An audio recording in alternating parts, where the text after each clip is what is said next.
So I ordered this from my onboard air. This is a Brianna Autoparts. Got it off Amazon, and it is a mechanical automatic drain valve, is what I'm told. I did some research on it, but there's not a lot on these things online that I found. I do remember seeing these on older 18-wheelers, but I do not remember anything about them. I don't think I ever messed with one. But you screw it into the tank right here, and then this is a reservoir, and once it fills this reservoir up, it lifts the float up and pops the air, bleeds the air off, the moisture out down here. So even if there's moisture in the tank, it's supposed to the best of my understanding, collect in here, raise that float, and then let it drip out of here.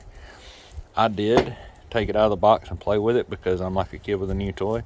I poured water in the top, and before it got leveled off up here, it did start draining out of the bottom. Maybe we'll be all right. This wire right here goes to a heater, and like I said, like a kid with a new toy, when I got it last night, it was on the porch when I got home, I hooked this to a hot wire and clamped the ground on over here. This thing warmed up. It was like 18 degrees whenever I got home and got it off the porch. This thing warmed up. I don't know what the temperature was, but you could definitely warm your hands up with it. And then apparently it's got a thermostat in it because it cut off. And then I brought it back outside and let it sit, hooked it back up, and it cut back on. So that is to keep it, I'm assuming, from freezing and busting because it is aluminum. And if it filled the reservoir up with moisture from the tank and then it froze, I feel like it could crack it. So we're going to hook this heater up for today, just while I'm in the experimental stage of it, just seeing how it works. I want to hook it straight to the battery, seeing how I feel like it'll cut off and on by itself. Put it on for a little while and see how it works. That's where I'm going to be putting it. This is on my pickup with the onboard air. And all it does, as far as installation goes, if you don't get the one with the heater, you screw this in here and tighten it up. That's the installation. Now let's say you've got a truck that's got the drain port right here. There's a plug right there that you take out and swap those around. Put the one on top on the side and the one on the side and the top to plug it off. And then you would put it right here. I would prefer have it right here. If it works good, I may change that at a later date. But one thing I was wondering and kind of worried about, one thing that's been aggravating me so far, is the truck has a rake to it. It kind of leans to the front, and there's nowhere to put it on the front of the tank, and that's how it had to go. So I'm assuming as I'm driving down the road and the truck goes uphill and downhill, uphill, downhill, any moisture that's in it should run to the back of the tank, drop in there. It can't get back out, and hopefully that'll work. If it works like it's supposed to, it'll be great. If it doesn't work like it's supposed to, it'll just be something else I get to chalk up and toss and figure something else out. But we'll get it installed and I'll show you what it looks like when it's done. There it is. That's the installation. Like I say, I just put a little thread sealant on it, liquid thread sealant, and tighten it up. I'm gonna run this wire to it's a fused wire that goes to the battery that ties into the onboard air right up on top of the tank. I won't be able to hold the camera and get that in the video. I'm gonna go ahead and hook that up, and that should be the end of it. Like I say, if you get the one that doesn't have the heater, it's about half the price, and it's about half the price, and that's the only installation there is. So, well, there it is, all wired up. The heater is working. I felt it come on. It got warm for a second, and then now it's got back cold. And I think it's because the temperature's not cold enough today to actually get it to kick on and stay warm. I may have a total lack of understanding of how this thing works, but it's the way it seemed to work last night. And I may put another zip tie on this just to make sure that the wind doesn't whip it around and cause it to fray. I may try to do that here in just a second. But I did notice it does have like a shredder valve right here to where you can, right here, where you can drain it like that if you need to. There is a little moisture coming out, but I do know there is moisture in that tank. So I'm gonna run this for a few days, and I may just pull it back off just to see what comes out of it. And I'll keep hitting this as well if I don't hear it bleed off. I thought it would pop off kind of like what an air dryer does on a big truck, but it may just trickle out. Like I say, if anybody's got any experience with one of these things, let me know. I just know I used to see them on a lot of dump trucks and school buses, stuff like that, big trucks on the air tank. So, you know, I don't know how it's going to work, but we're going to check it out. I like knowing how things work and having a way to test stuff, and I couldn't figure out how to test this really, so I pulled that valve out, my pop-off valve, and I poured some water out of that bottle into that valve, and if you can see that, I think it's going to work. I think it's going to be a winner. I was really worried about the strain valve freezing up and cracking and busting or whatever, but I got under here. I'm hoping I got you where you can see.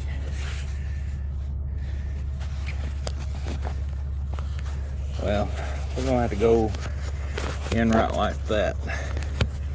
So I reach up under here and this thing is warm to the touch, and the little release valve, you may get just a little tiny bit of moisture out of it, but it's nothing like what it was. This is probably about 2 months later. I have ran that air valve in all kind of climates and conditions, everything from 7 degrees to I think -7 degrees up to 70 degrees. So what I'm gonna do now, it hasn't been off since I put it on. I've never noticed water draining from it in any way, shape, form, or fashion, but I have noticed I'm not getting the water out of my air tools and when I blow out filters and stuff like that coming through my air hose. So let's pull this thing back off and see what it actually looks, see how much moisture comes out of the tank, because if it's not doing its job, that tank should be pretty full. I mean, it should be a significant amount of moisture in it. Tell you what I'm gonna do, I didn't think about the wire for the heater. I'm going to cut the wire for the heater right up here, and I will put a shrink wrap butt connector on it. That way if I ever need to take it off again, I can just cut it on at that butt connector, and then it'll be easier. But for the time being, let's go ahead and get the air draining. I have been using it, and I did cut the ignition off early, so there may not be a lot of air there.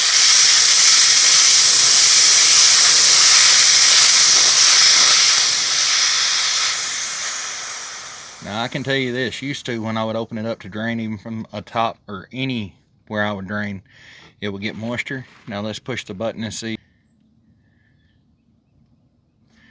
I kind of expected it to dribble some out right there when I pushed the valve, but there is like a Schrader valve in here that you can push it and it will discharge moisture, and I've done that 2 or 3 times, but I've never got but just not enough to fill this reservoir up. I've never gotten enough to fill that reservoir up. So, and I don't even think I'll need a wrench to get it off. See, I can grab it and it's pretty tight, but I can turn it by hand. So like I say, we're going to cut this wire right about, try to make it easy, but at the same time I want it being in good enough shape that it doesn't get bombarded with salt and stuff. But I don't think there's a good way to do it. I'm just going to cut it right here where it will be easy to get at. So now that's the heater. Let's go ahead and take it off.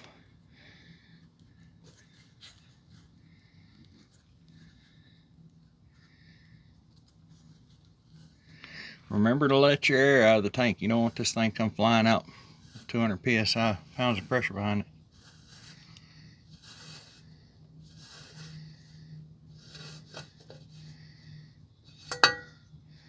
No moisture.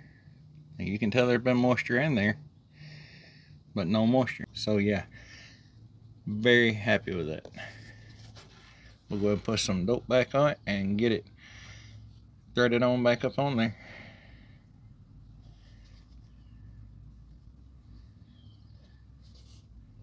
I'm gonna make a mess, but it will be all right. I ain't getting that stuff on you. It stinks and it sticks.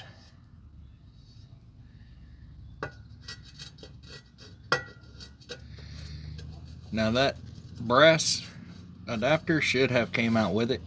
I'm not concerned that it didn't. I mean, I'm fine with that. I don't see where that's going to affect the function or the checking it to see if anything, seeing if it had moisture still in it, because it didn't. I don't think it threaded all the way through. The bung sticks down far enough that it didn't show anything. I expected about 2 inches of water in this thing, the way it used to trap water. I believe if I ever have a reason to take this tank off, I don't really perceive why I would have a reason to do that, but if I ever do have a reason to do that, I'm going to have another bung put in the end. That way I can have this thing mounted up higher. I don't like it being this low. That's my only complaint about it so far. And I'm trying to decide, what do you guys think? Turn it this way or turning it on around? I think that would be better as far as the wire goes, keeping it out of everything. But if I do spin it back around this way, I think that would be fine too. So we'll just stick with what we got. We'll put it right back like that.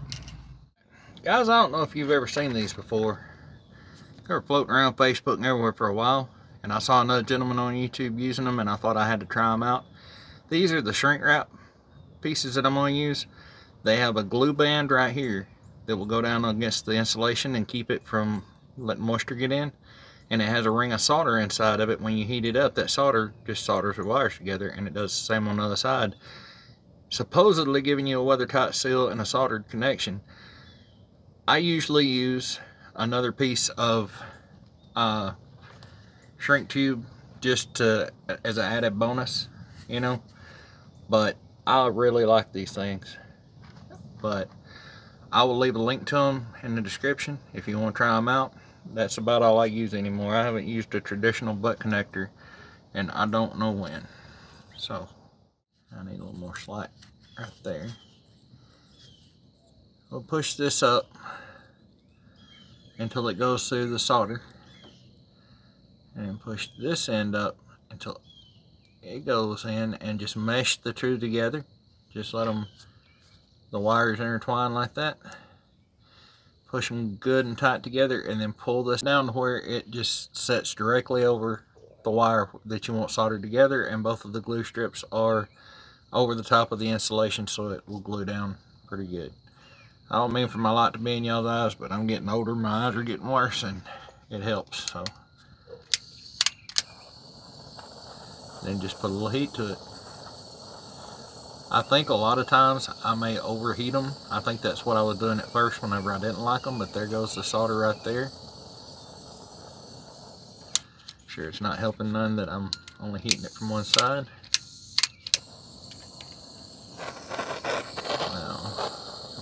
Heat it from the other side.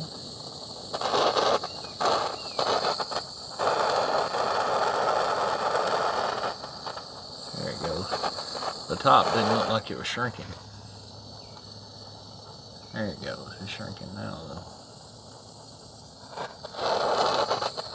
I want to make sure and get on the solder real good. Not, you know, I got over an inch away there from the end of the flame. I'm not just getting it super hot. I believe that is about as good a connection as I'm going to get. Now I'm going to cut this off, let it set for just a second. Let the solder have enough time to set.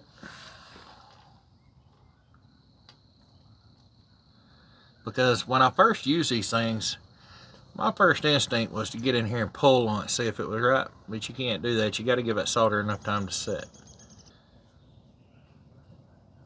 That's a pretty solid connection.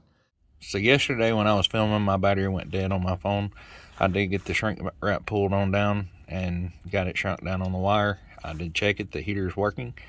I know the heater's working. It was like 65. I think the high was right at 70 yesterday. And if you notice, that's an icicle. That is ice. It went from nearly 70 degrees to 28 degrees last night. And it has been sitting here overnight full of air. I haven't used it since I finished up yesterday servicing my truck, but and you'll see that little bit of moisture that's in there. But That is absolutely nothing compared to what it used to be. It's hard to find that finger. So I'm very happy with that. Like I say, before there would have been a ton of water come out when I've been using it for, you know, back to back airing up tires. I aired up that tire over there on the dually to 80 pounds of pressure. I changed the air pressures in all my tires when I rotated them. So yeah, it worked pretty hard yesterday, and not to have made no more condensation in that, I'm happy. So another thing I wanted to note on that drain valve, I haven't been bleeding it like I did the manual valves. I'd turn them every day if I could, sometimes twice a day, and I would always get a ton of moisture out of it. That's when I was looking for other options. And since I put this thing on, it's been over 2 months, and I may have hit that button 5 times in 2 months, and it's always minimal moisture, so I don't worry about hitting, you know, trying to do it again. If it would have been a ton of moisture like it was before, I would have already taken it off and went to something else. But it seems to be working. Whenever I use anything on the air hose, whether it's blowing out a filter, or I do have a couple small air tools that I use off that air hose every now and again, I'm just not seeing any moisture coming out of there. And also, you could pull the